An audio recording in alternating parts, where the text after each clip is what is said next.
If you enjoy, consider liking and subscribing to stay up to date with my latest videos. Without further ado. 4 years ago, my sister Daisy went missing.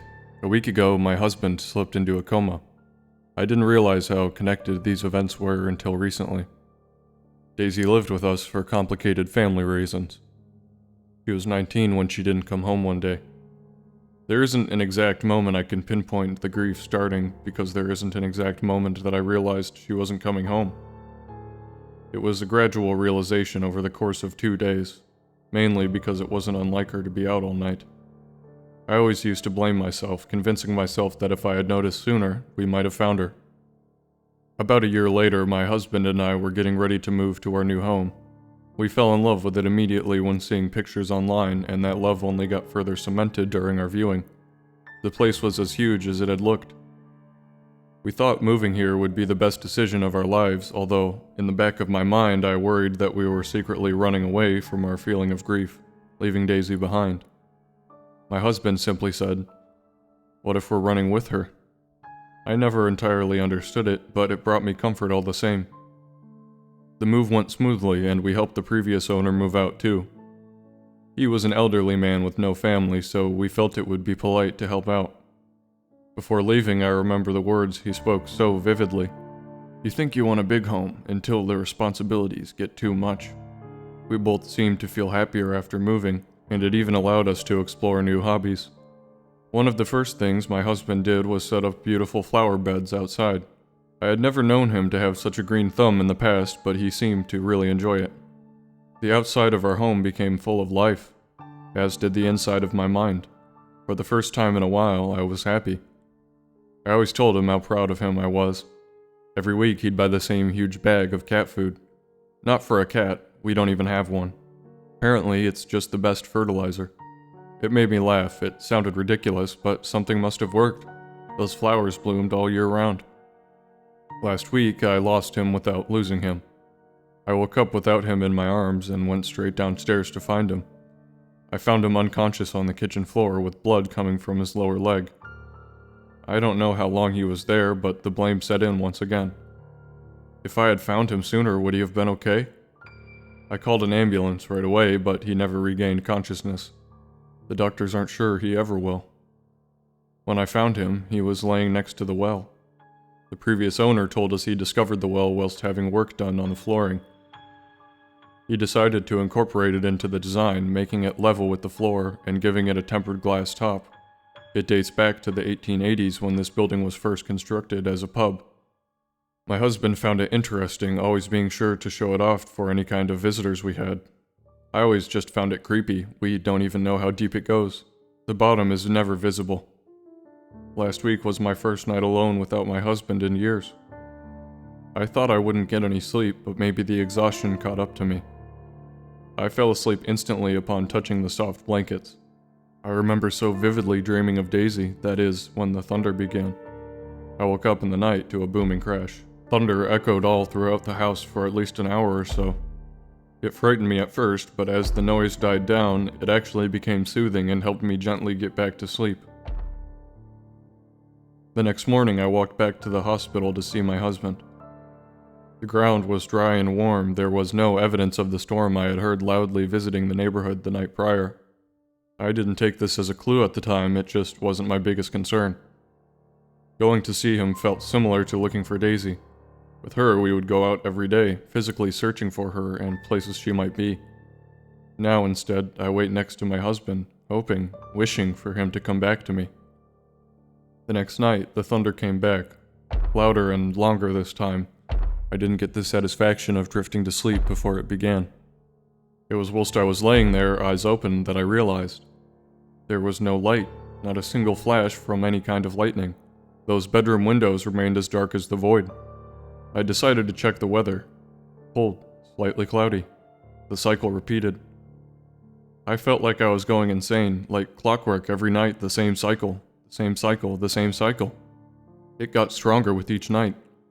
I spoke to neighbors, doctors at the hospital, friends on the phone. I'd always bring up the thunder in the conversation. None of them had heard any thunder. I could not wrap my head around how I was alone in this. Yesterday, my mind seemed to decide that it was time to be active around the house again. I cleaned the dishes that were piling up, emptied the bins, and decided I should tend to my husband's flowers. I was surprised that they weren't wilting already. It gave me a funny feeling that he was still around, taking care of them whenever I wasn't looking. I got emotional when I looked down at them. I wasn't even sure how he had applied the cat food fertilizer. I had never really seen him do it. I wanted to smell them first. They always had such a strong and beautiful scent. Yet this time, nothing. No beautiful smell, just nothing. Was my sadness running so deep that I had forgotten how to experience beauty? I extended a hand out to touch one. Plastic. I touched another, and felt the same thing. All of them were plastic, every single last one. Even the daisies planted in memory of my sister. His hobby had been a lie.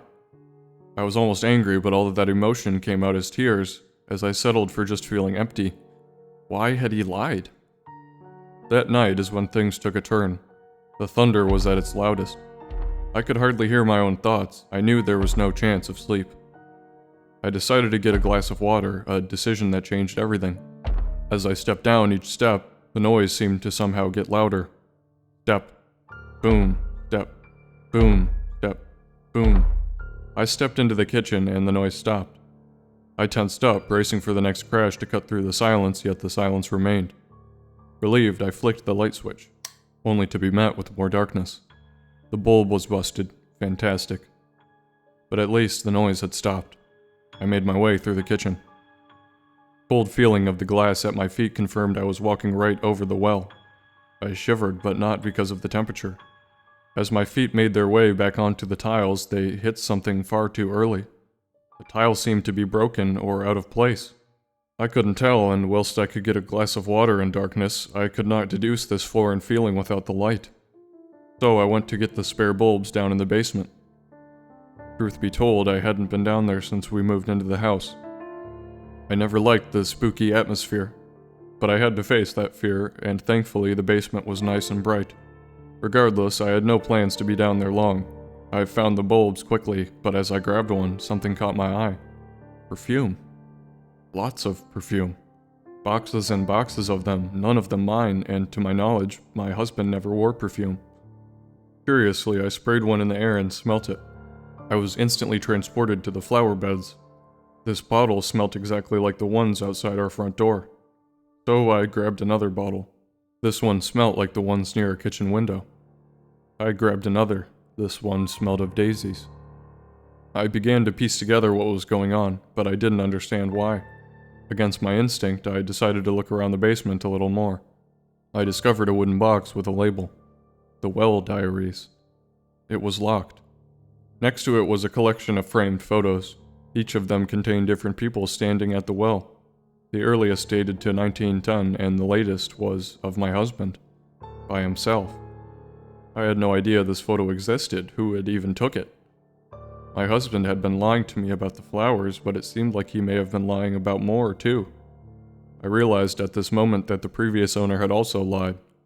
The old man claimed he found the well. These photos show otherwise. It was never covered up to begin with. I also found an MP3 player with only one song, Daisy Bell. The one that goes, "Daisy, Daisy, give me your answer, do." My sister always had that as a ringtone. The final thing I found creeped me out too much.